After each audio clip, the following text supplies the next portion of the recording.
Kimsingi hakuna swali kabisa kuhusiana kwamba je, makocha Pedro Gonçalves wa Yanga, Steve Barker wa Wekundu wa Msimbazi Simba wanaitaka kwa kiasi gani mechi hii ya fainali ya Kombe la Muungano itakayochezwa muda mfupi baadaye leo hii ili kuwania taji la Kombe la Muungano. Kwa sababu jawabu linafahamika. Yanga ambao ni mabingwa watetezi wanalitaka taji hili, Simba wanalihitaji kombe hili. Wote wanalihitaji. Na ushahidi ni juu ya namna walivyofanya safari zao mpaka kufika fainali.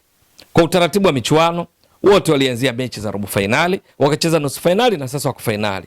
Yanga kwenye robo fainali yao ambao ni mechi ya kwanza walicheza dhidi ya Mwembe Makumbi, wakashinda mabao 4-0. Mechi ya pili ya nusu fainali wakacheza dhidi ya moja kati ya vigogo wenzao katika ligi kuu Tanzania bara, Azam FC. Yanga wakacheza vizuri sana, kikubwa wakashinda 2-1. Wekundu wa Msimbazi Simba mechi ya kwanza walitikiswa kidogo, lakini wakatumia ukubwa wao wakashinda 1-0 dhidi ya Mafunzo. Lakini mechi ya nusu fainali wakicheza dhidi ya mabingwa wa ligi kuu ya Zanzibar msimu uliopita, Mlandege, Simba wakashinda 3-0 katika mechi ambayo kipindi cha pili walionyesha ni kwa nini wanalihitaji taji hili, hasa kutokana na mabadiliko aliyofanya mwalimu Steve Barker kwa kuingiza nyota wake kadhaa akiwamo Anise Ura, Cletus Chota Chama, Selemani Mwalimu, Ishmael Olivier Toure, hatimaye wakashinda 3-0. Sasa ni kwamba wote wanahitaji taji hili kwa sababu namna ambavyo walikuwa wakicheza, wachezaji waliokuwa wakiwatumia, wengi wao walikuwa wakionekana katika hizi mechi mbili walizocheza mpaka kufika fainali, ikiwa ni kiashiria tosha kwamba hakuna asiyalitaka taji hili. Hiyo bila kujali kwamba siku chache zijazo tarehe 3 watakutana tena katika mechi ya mzunguko wa pili wa ligi kuu Tanzania bara, ikikumbuka kwamba kwenye mzunguko wa kwanza walitoka suluhu. Sasa kuelekea mchezo huu, miongoni mwa maeneo ambayo yanatarajiwa kuwa na mvuto wa aina yake, kuona tactical battle, ushindani wa kimbinu baina ya makocha wawili, raia Afrika Kusini Steve Barker na raia wa Pedro Gonçalves, ni juu ya namna ambavyo watakabiliana katika mapambano hayo ya kimbinu. Lakini pia kuna mchezaji mmoja. Huyu mmoja ambaye tutaweza kumgusa hapa ni Alan Okello na wenzake katika eneo la kiungo cha ushambuliaji cha Yanga, kwa sababu ni eneo ambalo Yanga wamekuwa wakilitumia kwa wini kushinda katika mechi zao kadhaa za hivi karibuni. Kwenye ligi kuu Tanzania bara, Yanga mechi 3 mfululizo wameshinda zote kwa mabao mengi. 3-0 dhidi ya Pamba, 3-0 dhidi ya Tanzania Prison, 6-0 dhidi ya Mbeya City, mechi 3 wakafunga mabao 12. Kwenye michuano hii Yanga ushindi wa 4-0 dhidi ya Mwembe Makumbi, ushindi wa 2-1 dhidi ya Azam umewafanya fika fainali kwa ushindi wa goli 6-1. Lakini Simba 1-0 dhidi ya Mafunzo, 3-0 dhidi ya Mlandege, wameshinda 4-0. Wote wameingia vizuri. Hawa ni Simba, hawa ni Yanga katika safari zao. Sasa Yanga kwenye kufanikiwa huku hivi karibuni chini ya Pedro Gonçalves na wasaidizi wake akina Abdulhamid Mwali, ni pamoja na huyu hapa mchezaji wa kimataifa kutoka Uganda Alan Okello, ambaye cheza yake akipishana na wenzake ni chanzo kimojawapo cha kuvuruga walinzi wa timu pinzani, mfumo wa kiulinzi wa timu pinzani na kuiwezesha Yanga kupata mabao. Katika ligi kuu Tanzania bara, hizo mechi 3 zilizotoka kuzieleza, Yanga ikifunga mabao 12. Okello ametoa assist 6, yes, pasi za mabao 6, lakini amefunga goli 1. Kwa hiyo amechangia mabao 7 ya moja kwa moja kati ya mabao 12, ikiwa ni mchango wa around 58%. Lakini ana pre assist, yani pasi kabla pasi ya bao, ukiongeza unagundua amechangia mabao 8 katika mabao 12 waliofunga Yanga kwenye mechi 3 zilizopita za ligi kuu Tanzania bara kabla ya kuanza kwa michuano ya Kombe la Muungano. Na hivyo ukiongeza na pre assist, maana mabao 8 katika 12 ni mchango wa around 67%. Mabao yote ya Yanga mechi 3 zilizopita kwenye ligi kuu yamemhusisha Okello. Katika michuano hii ya Kombe la Muungano, Okello katika mechi ya kwanza dhidi ya Mwembe Makumbi alicheza vizuri sana, akatoa bonge la assist kwa Prince Pumelo Dube wakati akishinda 4-0. Mechi dhidi ya Azam ndiye Okello aliyetoa pasi ya kwanza ya bao lilofungwa na Prince Pumelo Dube, na hivyo kuwezesha Yanga kupata ushindi wa mabao 2-1 dhidi ya Azam katika mechi ambayo Okello aling'ara sana. Sasa Okello huyu ni kwa namna gani ni tishio na ni kwa namna gani eneo analocheza linatarajiwa kuwa na mvuto, na kwamba Simba wanajipanga vipi kukabiliana na yeye na wenzake, namna wanavyopishana nafasi kuna baadhi ya nyakati timu pinzani Yanga huacha wamiliki zaidi mpira, wao wanashika maeneo muhimu. Hizo nafasi wanazozipata chache zinapita kwenye njia ambazo zinamhusisha Okello na wenzake kuwezesha kupata matokeo. Iko vipi? Ni kwamba matarajio ni Yanga mfumo wao baada ya golikipa ni kuwa na walinzi wanne, viungo wawili wakabaji, viungo watatu shambuliaji, mshambuliaji kinara mmoja. Vivyo hivyo kwa wekundu wa Msimbazi Simba, kwamba kocha Steve Barker anaweza kaingia na mfumo mmoja 4-2-3-1. Ndio, kwa mtindo huu kwamba yaweza ikawa kwa mfano hapa golikipa anaweza kawa Jibo Hussein Abel, vyovyote ukawa na walinzi wanne, viungo wawili wakabaji, watatu shambuliaji, mshambuliaji kinara mmoja, Selemani Mwalimu Gomez kwa mfano. Lakini Yanga wanaweza kenda hivyo hivyo pia, baada ya golikipa walinzi wanne, ukawa na viungo wawili ukabaji, watatu ushambuliaji na mshambuliaji kinara mmoja, ambayo mwalimu Pedro Gonçalves ni juu yake. Anaye principal Melo Dube ipo kwenye kiwango bora.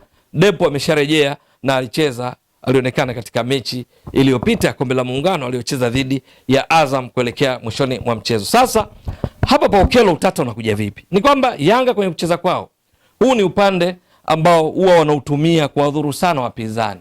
Lakini kuutumia kwao sio kwamba unakuwa bize sana upande huu wa kulia katika kucheza. Kwa mfano mechi dhidi ya Azam, upande huu ulikuwa hatari kwa sababu ulikuwa unapotosha juu ya Yanga wanavyocheza.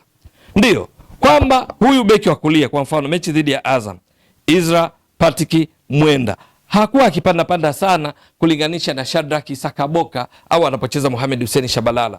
Yanga huwa wanacheza kiupande upande mmoja unakuwa busy sana, upande ambao anakuepo Peodo Pacome Zouzoua ambaye anacheza sana maeneo haya kati ya beki wa kati na beki wa pembeni kulia wa timu pinzani. Hapa tuzungumza Simba. Halafu huyu beki wa pembeni ndiye anayepanda sana maeneo haya, ana shato juu na chini kutoa fursa kwa Peodo Pacome Zouzoua yeye kuingia katika eneo hili, wakati mwingine kuwa nyuma mshambuliaji kinara ambaye anakuwa ni hapo Dube, aweza kawa Depu na kadri atakavyoona. Lakini kazi ipo hapa sasa. Kwa huyu kati ya viungo wawili ukabaji hapa, Duke Abuya anaweza kawa anabaki sana nyuma au Mohamed Damaro Kamara. Halafu kwenye mchezo huu matarajio ni kuona Mudathir Abbas ambaye kwenye mechi dhidi ya Simba hataweza kutumika kwa sababu anatumikia adhabu. Sasa ikitokea kwa mfano amecheza Duke Abuya, Mudathir Abbas, tatizo linakuja hapa kwa sababu Duke Abuya anakuwa karibu na kati ya mstari wa uwanja akiungana na mabeki wao wakati kuhakikisha kumana na mashambulizi ya kujibu, huku mabeki wa pembeni wakiwa wanapanda, lakini kwa Izra Patrick Mwenda hapandi sana katika chezao Yanga hivi karibuni. Badala yake wanapocheza ni kwamba vurugu zinaanzia kwa huyu Okello anayekuwa kulia au Maxim Pia Nzengeli au Mudathir Abbas, inakuwa wao na mshambuliaji wa kinara Principal Melo Dube, Maxim Pia Nzengeli, Mudathir Abbas, Alan Okello. Hawa wanne huwa ni tatizo mno kwa wapinzani. Yes, huyu chukulia kwamba ni Mudathir, huyu ni Okello, huyu ni Maxi, yes, huyu ni Dube. Yaani kwa maana Okello, Maxi, Mudathir, Dube. Hapa panakuwa na shida nyingi kwa sababu wamekuwa wakipishana sana nafasi kiasi ya kwamba usijue Okello ni winga, Okello ni namba 10. Mudathir ni kiungo wa ukabaji, Mudathir ni namba 10. Maxim Pia Nzengeli ni winga au yeye ndiye namba 10. Wanapishana sana. Kitendo hicho cha kupishana sana ndicho ambacho huwavuruga sana wachezaji wa timu pinzani. Lakini jambo lingine ni kwamba Okello huwa anajipoteza mazima kutoka huku upande wa kulia kwa sababu si mwenda mara nyingi kwenda kupiga cross, na wala sio wa kuingia sana ndani ili apige shuti kwa sababu goli lake lenye nguvu zaidi ni la kushoto. Matarajio ni kufanya hivi awe na cut in. La hasha. Yeye hafanyi majaribio mengi ya kupiga mashuti, kupiga zile tunasema speculative shot, mipira ambayo huna uhakika wa kiasi kikubwa kwamba analenga shabaha. Yeye huwa jicho lake lipo katika kutoa assist zaidi. Na ndio maana mpaka sasa katika ligi kuu Tanzania bara miongoni mwa top assist providers wenye kutoa assist nyingi mpaka sasa yupo pale kileleni akiwa tayari ameshatoa assist 6. Ni kwa sababu ya jicho lake hili la kuona zaidi kwenye kutoa pasi kuliko kufanya majaribio yeye kufunga. Si mchoyo Okello, lakini hana makeke yale ya kwenda kukimbizana na mabeki. La hasha. Mara nyingine anashuka kabisa, anaenda kuungana na viungo wawili pale ukabaji wa kati. Lakini shughuli hiyo pia anaifanya Maxim Pia Nzengeli. Kwa hiyo Yanga ufanye eneo la kati, viungo wa timu pinzani wakati mwingine wafunikwe mazima kwa sababu wana overload, wanawazidi idadi. Ile numerical advantage faida ya kuwa na idadi kubwa inawafunika viungo wa timu pinzani, matokeo yake huduma kwenda sasa kwa washambuliaji wao inakuwa haba. Mechi dhidi ya Azam ni mfano mojawapo. Alan Okello, Maxim Pia Nzengeli, Duke Abuya, hapa nyuma alibaki Mohamed Damaro Kamara. Halafu kuungana kwao ikawa wote wanakuja kuongeza nguvu eneo la kati, kiasi ya kwamba wakawafanya James Akaminko, kuwafanya Himidi Mao washindwe kuwa connected, kuungana vizuri na Faisal Salum Fetoto katika kulisha mipira eneo la mwisho. Matokeo yake mpaka mapumziko Azam hawakuwa na shuti lolote la kulenga shabaha. Kipindi cha pili ndipo Azam wakapiga mashuti matatu ya kulenga shabaha katika mechi ambayo mpaka mapumziko Yanga tayari walikuwa wanaongoza 2-0 kwa assist ya Okello, halafu assist ya Dube. Assist ya Okello kwenda kwa Dube kufunga bao la utangulizi, halafu assist ya Dube kuzalisha bao la pili la Yanga ambalo mwisho wa siku mpaka mapumziko Yanga wanaongoza 2-0. Ni kwa sababu eneo la kati walilikamata mno, hawakujihusisha sana na mpira. Dakika 90 za mchezo Azam walimiliki mpira, Azam kwa 53%. Yanga wao walikuwa wanamiliki mpira kwa 47% umiliki wa mpira. Lakini Azam walipiga mashuti mengi zaidi, shots. Azam walipiga mashuti 9. Kati ya haya matatu yamelenga shabaha. Yanga walipiga mashuti 7, 2 yamelenga shabaha, 2 yote kamba. Ni katika kipindi cha kwanza, na tena kwa sababu wanakuwa na support kubwa eneo la kati, kwa maana Okello, Max, Mudathir wanakuja kuungana na waliopo kati, au Duke Abuya kama anakopo Damaro Kamara. Maana yake wao wanakuwa wengi, wanasubiri wakukamate katika counter, yani wanakamata mipira, wanafanyia shinikizo katika eneo hili la kati. Wala sio lazima mpaka mje huko kina Bakari Nondo Mwamnyeto, kina Ibra Baka, kwa kina Frank Asingi. Wakikamata hapo, saa hiyo hiyo wanakuwa wameshafika kwa idadi kubwa, kwa sababu wengi wanakuwa wamerundikana hapa. Upande wa kulia wanakuwa wameusacrifice katika kushambulia upande wa kulia, wote wanarundikana kati. Matokeo yake Azam mpaka mapumziko yale mabao 2 yote waliofungwa yalitokana na staili hii ya zile pressing, shinikizo wanalofanya Yanga. Wakikamata mpira wako kwa idadi kubwa, wanakwenda kwa idadi kubwa, wanafunga. Mbadilishano wa nafasi wa mshambuliaji wa Okenara, Dube, wa Okello, wa Maxi, wa Duke Abuya ama Mudathir. Haya basi, maana Duke Abuya akicheza na Mudathir, Mudathir ndo anayekuwa juu, Duke anabaki chini. Lakini ukiwa na Mohamed Damaro Kamara na Duke Abuya, Duke anaenda juu, Mohamed Damaro Kamara muda mwingi anabaki chini kuungana na mabeki wao wakati. Sasa Okello kwa mtindo huu ndio hatari zaidi. Yes, kwa sababu anaacha huko anaingia ndani. Mara chache anakuja Israel Patrick Mwenda kwenda kupiga cross, kwa maana kwenda kuongeza mapana ya uwanja. Lakini Yanga shughuli hiyo mara nyingi hufanya kule kushoto.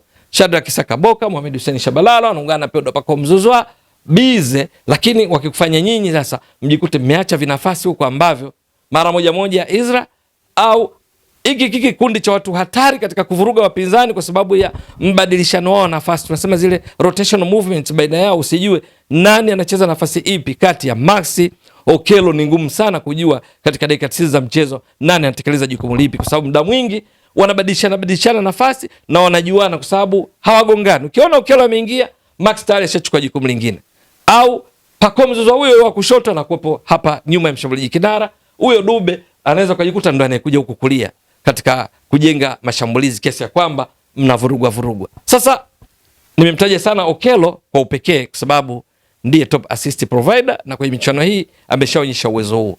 Alichomiss mechi kali dhidi ya Simba, na ndio hii inamjia. Je, Okello atakuwa kwenye kiwango gani kuwapa furaha wana Yanga? Lakini kwa wana Simba, upande huu anaocheza Okello ndio wanaocheza Anthony Mligo, ndio anaocheza Nixon Kibabage, wakati mwingine Nabi Kamara, kwa maana beki wa kushoto. Watatekeleza jukumu lipi katika kukabiliana na Okello ambaye hatabiriki kwenye eneo hili la moja kwa moja kama winga wa kulia katika mfumo ule wa kucheza wa Yanga? Jipanga vipi kukabiliana na Maxim Pia Nzengeli na sio Okello anaonekana kwenye makaratasi, ama Mudathir Abbas ama Duke Abuya, kwa sababu wakitaka kujiweka salama lazima wapambane na mfumo huu hatari wa Yanga katika kupishana nafasi kwenye eneo hili la kulia, huku wakijaribu kufanya overloading eneo la kati na upande wa kushoto, jambo ambalo limewafanya muda mwingi wa mchezo katika mechi za karibuni wanakuwa kwenye kipindi cha kwanza wanamaliza shughuli au wanakaribia kuimaliza, alafu kipindi cha pili wanafanya game management. Mechi dhidi ya Azam mpaka mapumziko Yanga walikuwa tayari wanaongoza mabao 2-0. Halafu kipindi cha pili wakafanya game management katika muda mwingi wa mchezo, kwa sababu dakika 45 za kipindi cha kwanza Yanga walipiga mashuti 6, mawili on target, yote kamba. Kipindi cha pili walipiga shuti moja tu la kutoka nje dakika zote 45. Kwa hiyo mechi nzima wakapiga mashuti 7. Mawili ndio yale ya kulenga shabaha kutoka kuelezea, halafu wakashinda 2-1. Azam kipindi cha pili ndo walikikamata zaidi, wakafanya majaribio mengi. Kipindi cha kwanza walipiga mashuti 4, hakuna lilolenga shabaha, yote ya nje. Kipindi cha pili wakapiga mashuti 5, 3 on target, wakafunga ile bao moja lilofungwa na Feitoto katika dakika ya 77.